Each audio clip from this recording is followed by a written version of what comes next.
Saludos, señores. Hoy en nuestro programa La Mirada Justa vamos a abordar un tema pues de plena actualidad, no cabe duda. Vamos a hablar del salario. El salario visto desde la perspectiva de la doctrina social de la Iglesia. Para ello contamos en nuestro estudio con el padre Ignacio Peláez y también con Francisco Correa Pérez, que es un asalariado, así quiere que lo presentemos. Bienvenido a los dos. Muchas gracias. Ahora bien allá. Bien, Francisco Correa, licenciado en Derecho, y actualmente pues ya está prestando su servicio y por lo tanto desde su perspectiva pues nos va a hablar del salario. Pero antes queremos saber y conocer qué es lo que piensa la Iglesia sobre la doctrina social de la Iglesia sobre el salario en sí.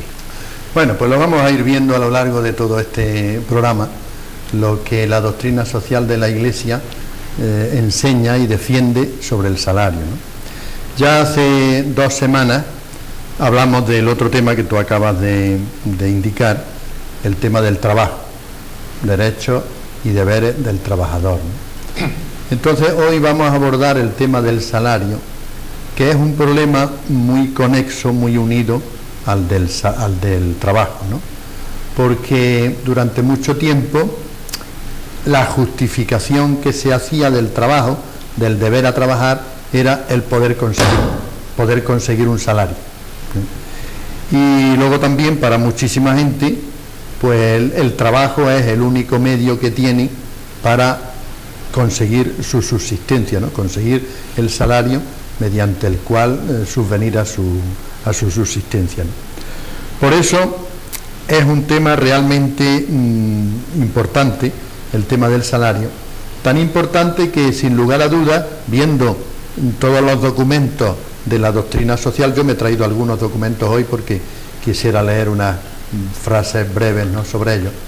Viendo todos los documentos, digo, de la doctrina social, fundamentalmente las encíclicas, ¿no?, las encíclicas sociales, pues vemos que al tema que más tiempo, más espacio le da la doctrina social es al tema del salario, y concretamente al tema del salario justo. Porque claro, el salario y su cantidad, su precisión, pues es uno de los temas más candentes, siempre actual, y además uno de los temas más conflictivos también en el mundo laboral, ¿no? Porque claro, la empresa considera el salario como costo y por tanto normalmente tiende a reducir costos y por tanto a reducir salarios, ¿no? Por el contrario, el trabajador, pues el salario es su medio de vida fundamental, ¿no? Entonces tiende a elevarlo. Entonces esto es una fuente de conflictos, ¿no? El problema de determinar el salario, la cantidad del salario, es un problema, origina conflictos permanentes en la vida laboral, y eso lo estamos viendo pues en todas las negociaciones que hay, ¿no?, de empresas y sindicatos. Pues fundamentalmente uno de los temas fundamentales es el tema del salario, ¿no? Por eso digo que este tema del salario, que está muy unido al tema del trabajo, es realmente un tema importante, ¿no? Y lo vamos a ir poquito a poco desgranando lo que la doctrina social de la Iglesia nos enseña sobre el salario, que veremos al final que es realmente progresista, más progresista que estos pseudoprogres que tenemos ahora en nuestra sociedad. Bueno, pues desde tu perspectiva, Francisco, ¿cómo ves tú el tema del salario? Hombre, como tú muy bien has definido, Rafael, me has conceptualizado como un asalariado. Efectivamente, la relación que yo mantengo en la empresa con la que trabajo, pues está en base a que yo presto unos servicios, está en base a que yo presto un trabajo y como tal se me tiene que contraprestar, ¿no? Estaba hablando Ignacio ahora, me viene a la memoria que ha hablado del salario como costo para la empresa, ¿no?, como coste. Hay empresas o hay asociaciones, entre las cuales incluyo la mía, trabajo para Proyecto Hombre, cuyo principal coste realmente son los propios trabajadores. La principal inversión que hacen las empresas de este tipo los trabajadores. Realmente hay datos que especifican que el 80% de los gastos que invierten las empresas, empresas de este tipo, en concreto la que yo represento, en pagar los salarios de los trabajadores. Pero realmente se nos valora a los trabajadores en función del trabajo que hacemos o en función de las necesidades que hay en la vida. Porque es que si nos paramos a pensar, la vida está creciendo a unos pasos, o los precios están creciendo a unos pasos exagerados en comparación con cómo crecen los salarios, ¿no? Entonces, pues ahí hay una cuestión muy profunda y una cuestión muy difícil de resolver. Esperamos a que conteste o antes de que se me pregunte, ¿te consideras bien pagado? Pues sí, yo me considero bien pagado porque acepté unas condiciones entre las cuales estaba el salario que se me paga. Si no estuviera conforme con esas condiciones, pues no elegiría seguir trabajando donde trabajo, ¿no? Entonces, ¿el salario me llega? Pues dentro del sentido y el significado con el que lo empleo, pues me llega.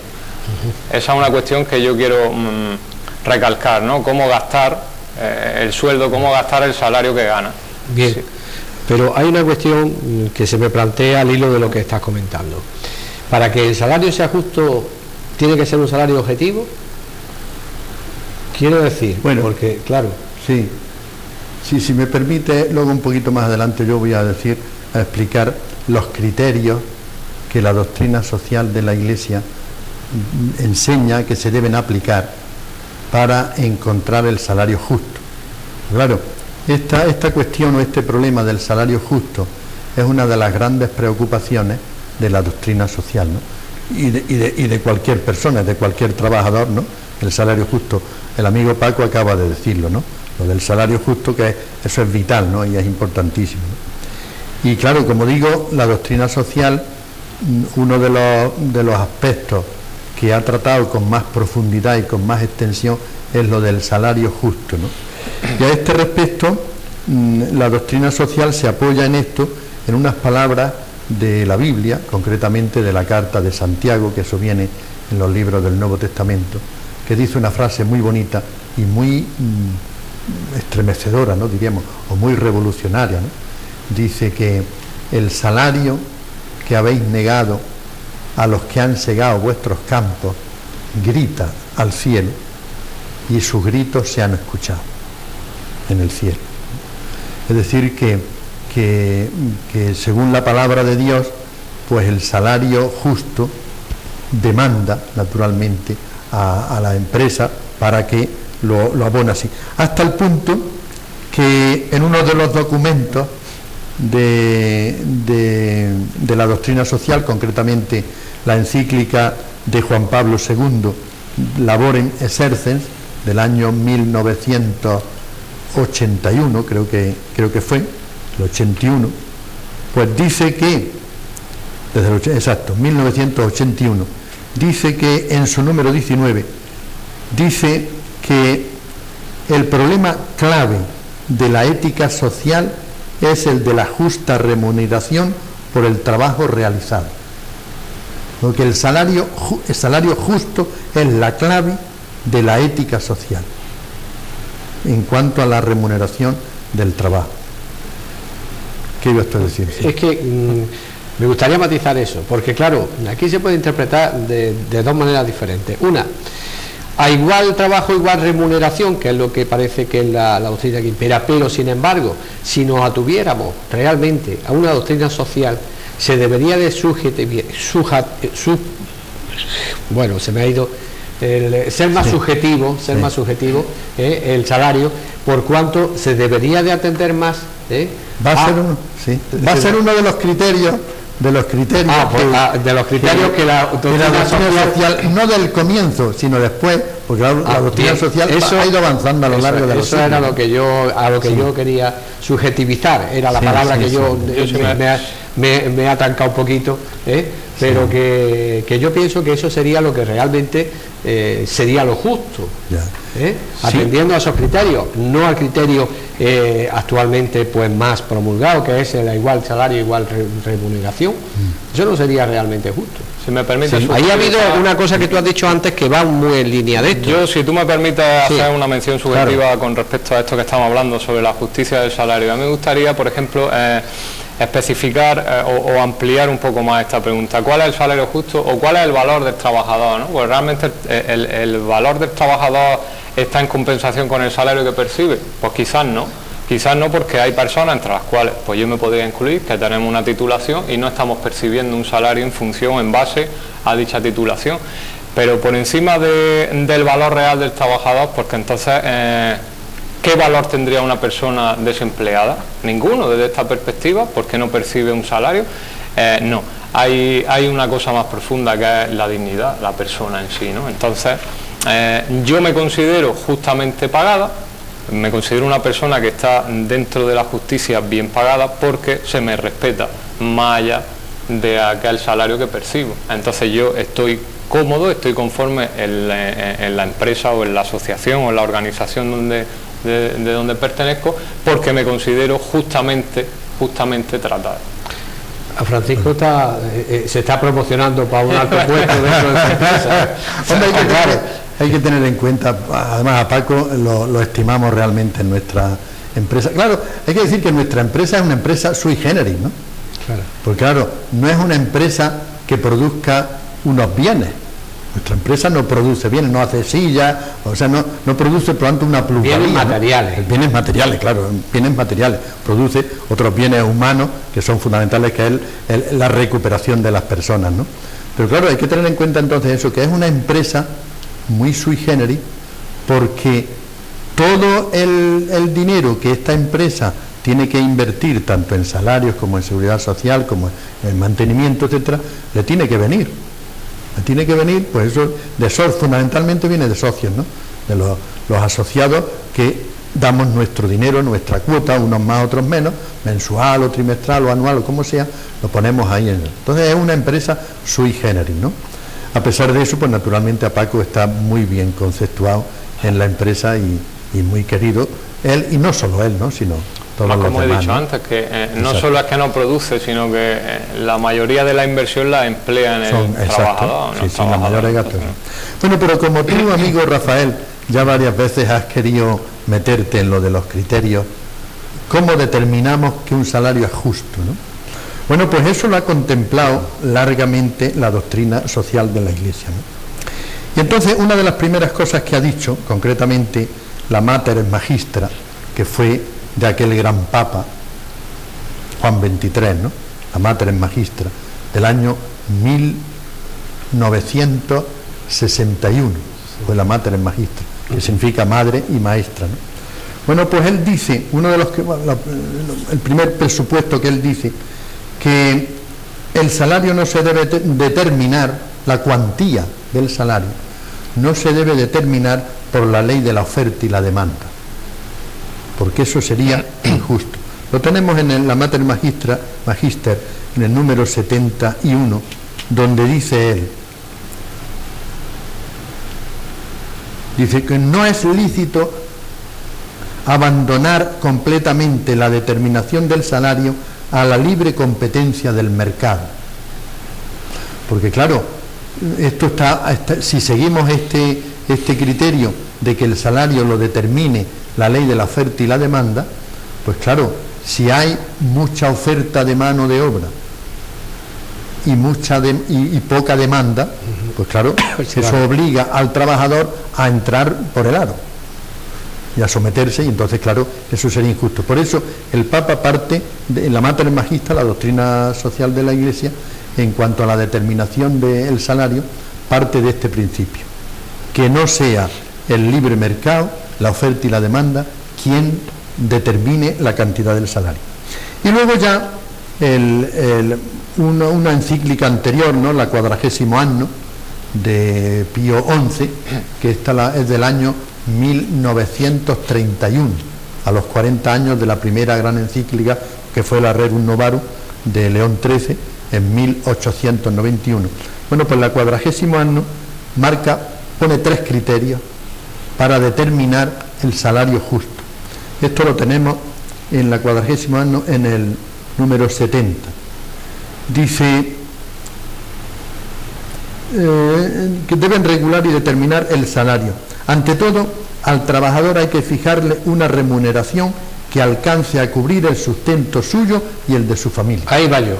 Un salario familiar. A eso me refería yo, cuando decía yo que el salario sea familiar. Exacto. Que el trabajador pueda hacer frente no solo a sus gastos personales, sino atender a su familia. Si tiene un hijo, 2 hijos, la mujer, etcétera, los que sea. Entonces, el primer criterio, supuesto que no sea el mercado el que lo regule, el primer criterio es que sea un salario familiar.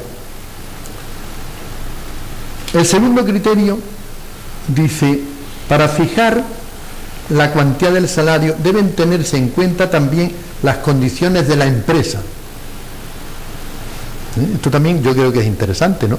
Pues claro, no es lo mismo una empresa que sea realmente bollante y productiva como una empresa que sea más deficitaria, ¿no? Porque se corre el peligro de que esa empresa pues se hunda y entonces pierden todo. Si el barco se hunde, se hunden todos, ¿no? Entonces también la doctrina social dice que hay que mirar a la empresa, ¿no? Tener en cuenta las condiciones de la empresa. Ese es el segundo criterio. Y el tercer criterio para determinar la cuantía del salario dice que es, finalmente, la cuantía del salario debe acomodarse al bien público económico. O sea que levanta la mirada y dice, no solamente hay que mirar al trabajador y su familia, no solamente hay que mirar el entorno cercano, sino hay que también mirar el entorno un poco más lejano, el entorno del bien común, el bien público económico, ¿no? Porque, dice, ya hemos indicado lo importante que es para el bien común que los obreros y empleados lleguen a reunir un pequeño patrimonio, pero hay otro punto de no menor importancia y en nuestros tiempos sumamente necesario. O sea, que se dé oportunidad de trabajar a quienes pueden y quieren hacerlo. Entonces, atender al bien público económico es con objeto de que la mayor parte la mayoría, o sea, puedan entrar a trabajar, ¿no?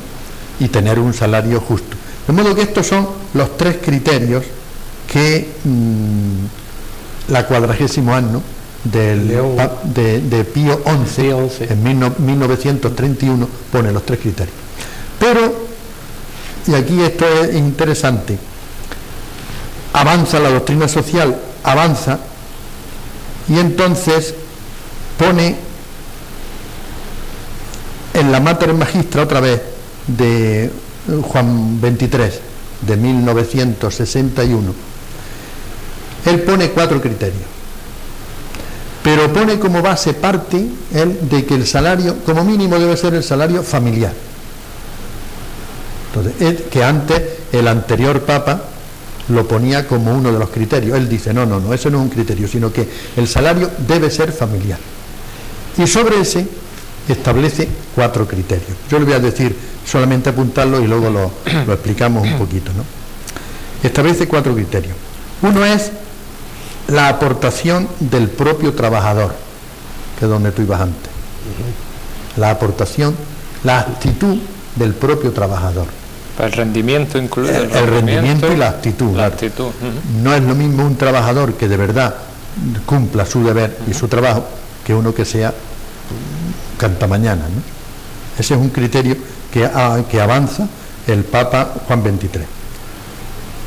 Otro es la situación financiera de la empresa, que también ya lo tocaba antes el anterior Papa, la situación financiera de la empresa. El tercer criterio es la exigencia del bien común. Y el cuarto criterio es la exigencia del bien común universal. Después ya yo quisiera hacer una glosa sobre estas cuestiones, pero en fin, ahora a ver, le damos paso al amigo Paco que nos diga algo sobre esto. Yo me he quedado con la primera que han mencionado con respecto a la actitud del propio trabajador, ¿no? Entonces, es que pienso que en base a esta primera mención, habría que estar continuamente revisando, o sea, habría unos salarios irregulares o habría unos salarios contrariamente a lo que a lo que sería lo conveniente, que sería la fijación de un salario determinado, ¿no? Sería unos salarios indeterminados, porque si a eso íbamos antes, que habría que determinarlo en base a una actitud, en base a un rendimiento, no habría una seguridad que merece cualquier trabajador dentro de una empresa, ¿no?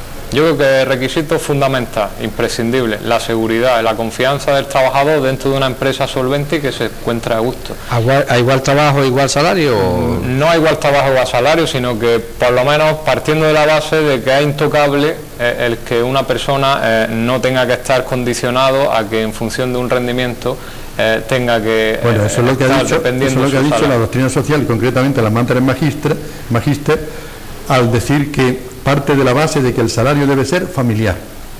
Es que luego hay Luego, sobre eso es donde ya entra la aportación del propio trabajador, sobre el salario familiar. Y sobre eso también hay al respecto algunas empresas que priman a sus trabajadores con pluses por el rendimiento, sí. Que hay muchas empresas que... es justo, claro, eso es justo. Sí. En relación a la productividad de esa persona, pues se establecen unos pluses. Serían pluses dentro del salario, o sea, sí, claro. Complementarios al salario, dependiendo del rendimiento. Se parte de la base del salario familiar. Supongamos que el salario familiar es 100, por decir una cantidad. 100, ¿no? Entonces todo trabajador percibe 100. Pero luego yo te pregunto, Paco, sí. Tú y otros compañeros tuyos, si tú, por ejemplo, te tomas mucho más interés en tu trabajo que otro que es un irresponsable,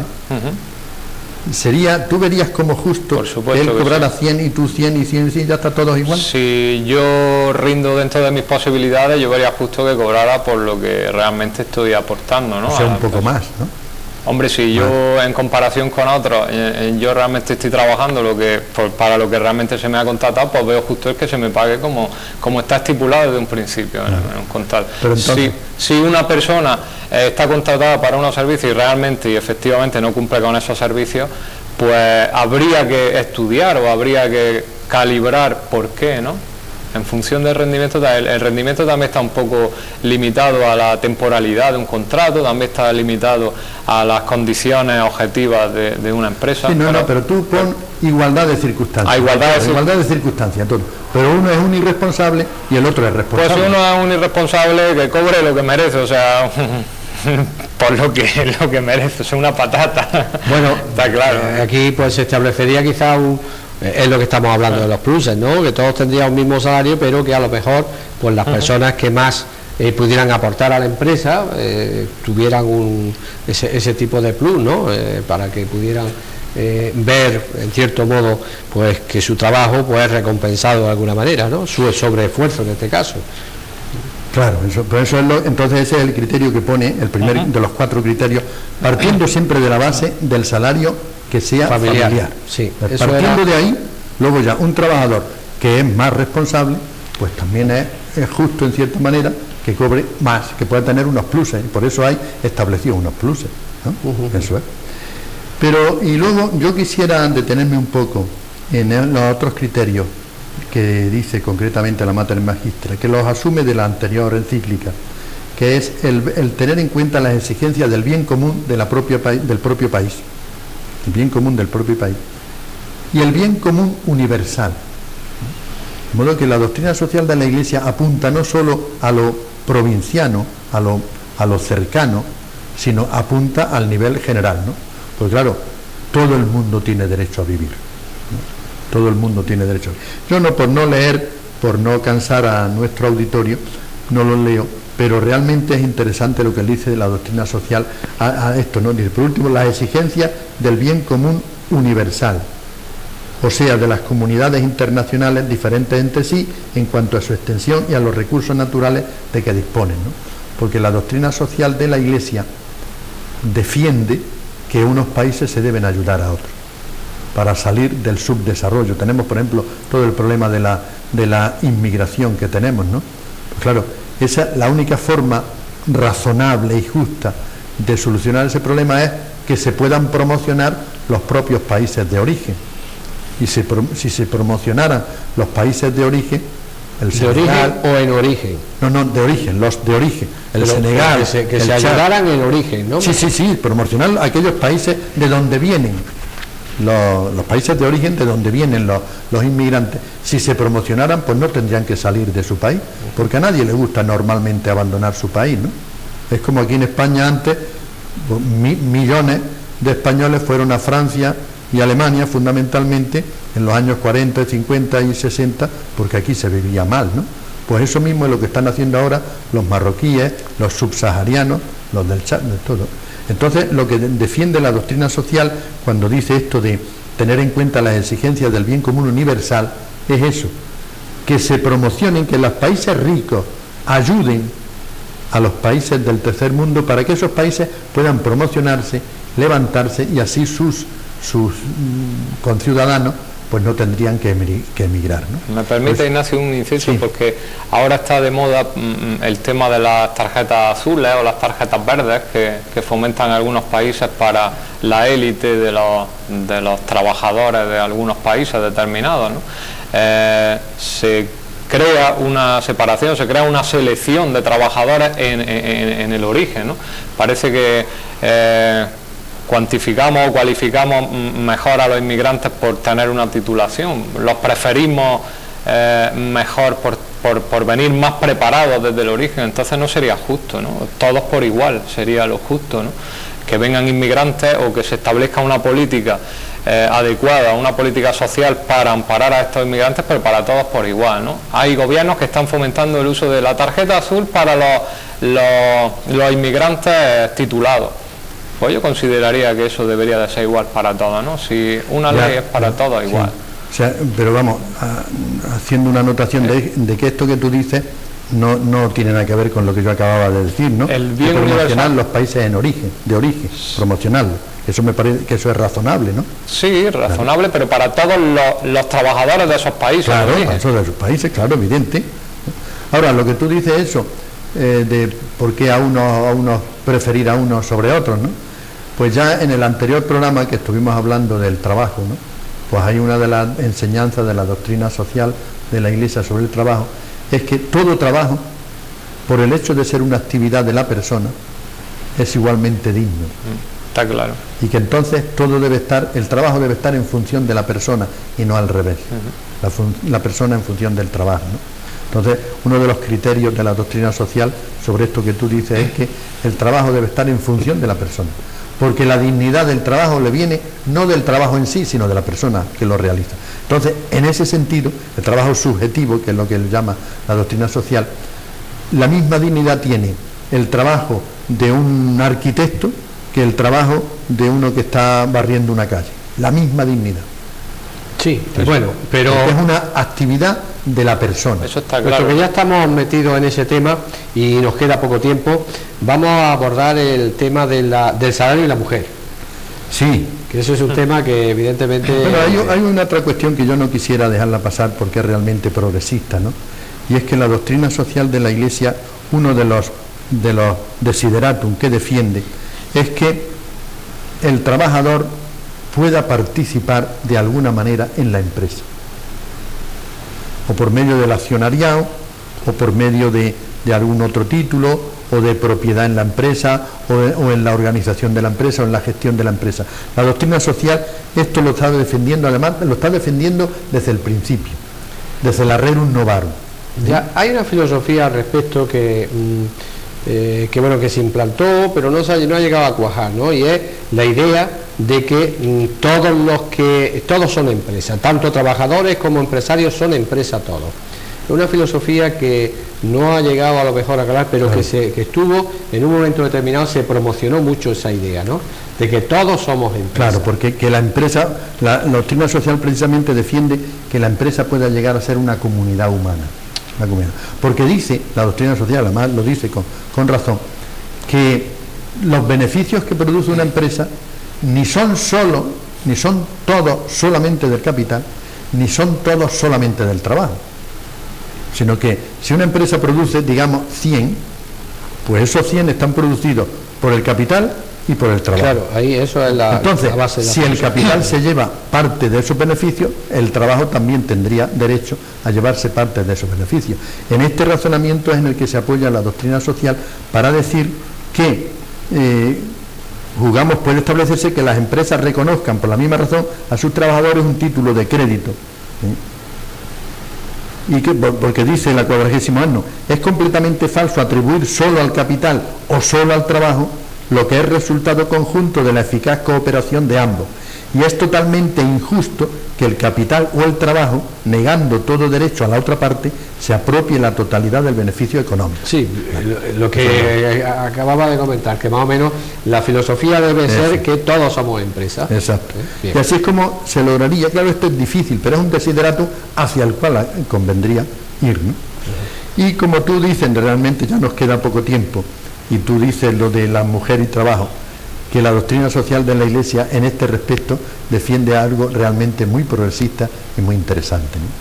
Primero, la doctrina social valora mucho el trabajo de la mujer en casa y para que se pueda dedicar a la educación de los hijos. Esto lo tenemos en la 40º año, donde dice que las madres de familia deberían trabajar principalmente en casa o en sus inmediaciones sin desatender los quehaceres domésticos. Dice, constituye un horrendo abuso que las madres de familia, a causa de la cortedad del sueldo del padre, se vean en la precisión de buscar un trabajo remunerado fuera del hogar, porque eso supone naturalmente el no poder atender suficientemente a los hijos, ¿no? Pero el Papa Juan Pablo II, en la Labor Exercens de 1981, da un paso más adelante y llega a proponer el salario a toda mujer ama de casa. Que la ama de casa, la mujer que decida, porque él dice, la mujer libremente puede decidir trabajar fuera de casa o trabajar en su casa, ¿no? Si trabaja fuera de su casa, como arquitecta o como ingeniero, como sea, pues ya tiene su salario. Bueno, pero la que decida ella voluntariamente trabajar solo en su casa, como ama de casa, y dedicarse a la educación de sus hijos, lo cual esto nos llevaría a otro tema porque sería muy interesante. Claro. Yo pienso que una de las razones que hay, esto lo digo así muy brevísimamente, una de las razones que hay de tanta violencia infantil como hay hoy, es que los niños pasan por muchas manos y no están lo suficientemente, sobre todo cuando son chiquitillos, no han estado lo suficientemente manoseados por su madre. Entonces, dice el Papa que la mujer que decida trabajar en casa, se le deben dar unas ayudas a la madre que se dedica exclusivamente a la familia, el salario a la ama de casa. Eso estaba implantado en Francia. En Francia estaba implantado. Sí. Yo conozco personas que percibían un salario, algunas mujeres, por ser ama de casa. Sí, lo conozco. Pero claro, aquí también habría que extender un poquito más esa doctrina, es decir, a la mujer o al hombre. Hombre, sí, al amo de casa, ¿no? Claro, amo de casa. Sí, porque no vamos, que seguramente habrá ya aquí, habrá visto esto y habrá dicho, ¿y por qué los hombres no? Hombre, es que hace años se hablaba nada más que de amas de casa. Claro, amas de casa. Ya, pero vamos, que esto es interesante, el ver cómo la doctrina social es mucho más progresista en esto que nuestras propias leyes, ¿no? Aquí en España, alguno dijo, alguien prometió alguna vez de dar un salario a las amas de casa, pero eso se ha quedado en una promesa de tantas que se hace para no cumplirla. Pero ya el Papa en 1981 decía eso, que se debería dar una ayuda a la madre que se dedica exclusivamente a la familia, porque la mujer que se dedica exclusivamente a la familia reporta un bien no solo a su familia, sino un bien extraordinario a la misma sociedad, porque va a educar muchísimo mejor y atender mucho mejor a los hijos, y los hijos van a ser mañana los ciudadanos. Yo, si me permite, voy a decir una ironía, a ver si se nos acusa, pues yo estoy plenamente convencido de que es factible y de que sería lo más conveniente. A ver si nos acusan de inflacionistas, porque aquí parece que todo lo que supone un avance en cuanto a mejoras sociales parece que luego influye directamente en la inflación o en la subida de precios, que creo que no tiene absolutamente nada que ver. Pero con lo que está hablando Ignacio con respecto a la mujer, pues yo creo que el pilar fundamental y básico en una sociedad carente de tantísimos valores como es la actual. El pilar fundamental desde mi punto de vista es el trabajo que hace la mujer en la casa, ¿no?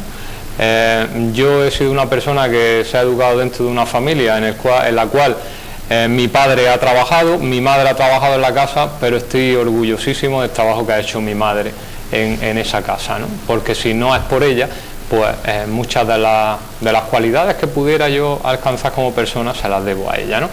Y también estoy plenamente convencido que, por ejemplo, mi mujer, que es una mujer trabajadora, trabaja fuera de la casa, también es admirable el que luego tenga ganas y tenga tesón para también trabajar dentro de la casa. Yo creo que eso debería de ser cuantificado y debería de ser primado por encima de lo que está. Bueno, pues no hay ayuda a la mujer que trabaja fuera. Yo no hay quisiera ayuda. decirte, Paquillo, que es una alegría el que un joven, un muchacho joven, como es el amigo Paco, defienda lo del trabajo de la mujer en la casa, ¿no? Por encima de la importancia, le dé esa importancia. Pero que y no, fruto de eso. yo respaldo lo que dice, pero una pequeña matización. Confío en que él también aporte trabajo en la casa. Hombre, lo que me deja, Rafael, lo que me deja. Claro, porque si no diría, ¿no? Bien. Bueno, pues no sé si queda alguna matización más al respecto. Han quedado algunas cosillas, tiempo, pero vamos, lo fundamental ha salido, que ya estamos ya mal de tiempo, sí. Eso. Pues muy bien, pues nada, nosotros ya volveremos la próxima semana con otro tema también muy de actualidad, como son todos los que abordamos en La Mirada Justa.